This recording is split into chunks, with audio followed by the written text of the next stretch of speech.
ಸಮಸ್ತ ಕರ್ನಾಟಕ ರಾಜ್ಯ ಸರ್ಕಾರಿ ನೌಕರ ಬಂಧುಗಳಿಗೆ ಶ್ರೀ ಹಾಸನಾಂಬ ದೇವಿ ಮತ್ತು ಶ್ರೀ ಸಿದ್ದೇಶ್ವರ ಸ್ವಾಮಿ ಜಾತ್ರಾ ಮಹೋತ್ಸವದ ಶುಭಾಶಯಗಳನ್ನು ಕರ್ನಾಟಕ ರಾಜ್ಯ ಸರ್ಕಾರಿ ನೌಕರರ ಸಂಘದ ರಾಜ್ಯ ಉಪಾಧ್ಯಕ್ಷ ಕೆಎಂ ಶ್ರೀನಿವಾಸ್ ತಿಳಿಸಿದ್ದಾರೆ. ಹಾಸನ ನಗರದಲ್ಲಿ ಮಾಧ್ಯಮದೊಂದಿಗೆ ಮಾತನಾಡಿದ ಕೆಎಂ ಶ್ರೀನಿವಾಸ್ ಅವರು, ಹಾಸನಾಂಬ ದೇವಿ ದರ್ಶನವನ್ನ ಭಕ್ತಾದಿಗಳು ಉತ್ತಮ ರೀತಿಯಲ್ಲಿ ಪಡೆಯಿರಿ, ಯಾವುದೇ ರೀತಿ ಗೊಂದಲಗಳಿಗೆ ಅವಕಾಶ ನೀಡಬೇಡಿ.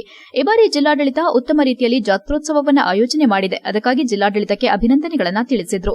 ಮುಂದುವರೆದಂತೆ ಮಾತನಾಡಿದ ಕೆಎಂ ಶ್ರೀನಿವಾಸ್ ಅವರು, ಭಕ್ತಾದಿಗಳಿಗೆ ಉತ್ತಮ ರೀತಿ ದೇವಿ ದರ್ಶನ ಪಡೆಯಲು ಸಕಲ ಸಿದ್ದತೆಯನ್ನ ಮಾಡಲಾಗಿದೆ. ಇದರ ಸದುಪಯೋಗವನ್ನು ಎಲ್ಲರೂ ಪಡೆದುಕೊಂಡು ದೇವಿ ದರ್ಶನ ಪಡೆದು ತಮ್ಮ ಜೀವನದಲ್ಲಿ ಯಶಸ್ಸು ಪಡೆಯಿರಿ ಎಂದು ಹಾರೈಸಿದ್ದಾರೆ. HCI news Hassan. ನಮಸ್ಕಾರ. ಕೆಎಂ ಶ್ರೀನಿವಾಸ್, ಮಾಜಿ ಅಧ್ಯಕ್ಷರು ಜಿಲ್ಲಾ ಸರ್ಕಾರಿ ನೌಕರರ ಸಂಘ, ಹಾಲಿ ರಾಜ್ಯ ಉಪಾಧ್ಯಕ್ಷರು ಕರ್ನಾಟಕ ರಾಜ್ಯ ಸರ್ಕಾರಿ ನೌಕರರ ಸಂಘ ಬೆಂಗಳೂರು. ಮೊದಲಿಗೆ ವರ್ಷಕ್ಕೊಮ್ಮೆ ದರ್ಶನವನ್ನು ನೀಡುತ್ತಿರುವಂಥ ನಮ್ಮ ಹಾಸನಾಂಬ ತಾಯಿಯ ಹಾಗೂ ಸಿದ್ದೇಶ್ವರ ಜಾತ್ರಾ ಮಹೋತ್ಸವದ ಹಾರ್ದಿಕ ಶುಭಾಶಯವನ್ನು ತಿಳಿಸಲು ಇಷ್ಟಪಡ್ತೀನಿ. ಸಮಸ್ತ ನಾಡಿನ ಜನತೆಗೆ, ಸಮಸ್ತ ಸರ್ಕಾರಿ ನೌಕರ ಬಂಧುಗಳಿಗೆ ನಮ್ಮ ಹಾಸನಾಂಬ ತಾಯಿ ದರ್ಶನವನ್ನು ಪಡೆಯುತ್ತಿರುವಂಥ ಈ ಸುಸಂದರ್ಭದಲ್ಲಿ, ಸಿದ್ದೇಶ್ವರ ಜಾತ್ರಾ ಸುಸಂದರ್ಭದಲ್ಲಿ ಶುಭಾಶಯವನ್ನು ತಿಳಿಸೋಕ್ಕೆ ಇಷ್ಟಪಡ್ತೀನಿ.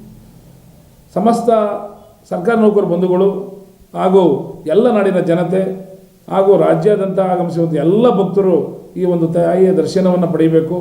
ಈ ಒಂದು ವ್ಯವಸ್ಥೆಯನ್ನು ಮಾಡಲಾಗಿದೆ. ದರ್ಶನಕ್ಕೋಸ್ಕರ ಜಿಲ್ಲಾಡಳಿತ ತುಂಬ ಅಚ್ಚುಕಟ್ಟಾದ ವ್ಯವಸ್ಥೆಯನ್ನು ಮಾಡಿದೆ. ಎಲ್ಲರೂ ಸಹ ಸಮಾಧಾನದಿಂದ ಸಾಲು ಸಾಲಾಗಿ ಬಂದು ದೇವಿ ದರ್ಶನವನ್ನು ಮಾಡಿ ತಮ್ಮ ಆಶೀರ್ವಾದವನ್ನು ಪಡೆಯೋದ್ರ ಮೂಲಕ ತಮ್ಮ ಜೀವನವನ್ನು ರೂಪಿಸ್ಕೋಬೇಕು ಅಂತ ವಿನಂತಿಸ್ತೀನಿ.